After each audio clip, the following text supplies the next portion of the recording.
Hey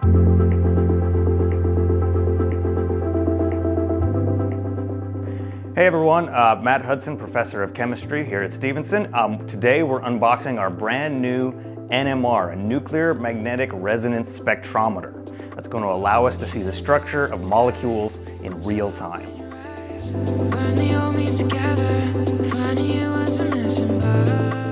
So right here we have our automatic sample changer. So it's got 24 spaces, which will allow our students, if they're in a lab with 24 students, to all run their samples in real time. So we can put all the student samples in for one class, it will run them all through, and then we can analyze their data together.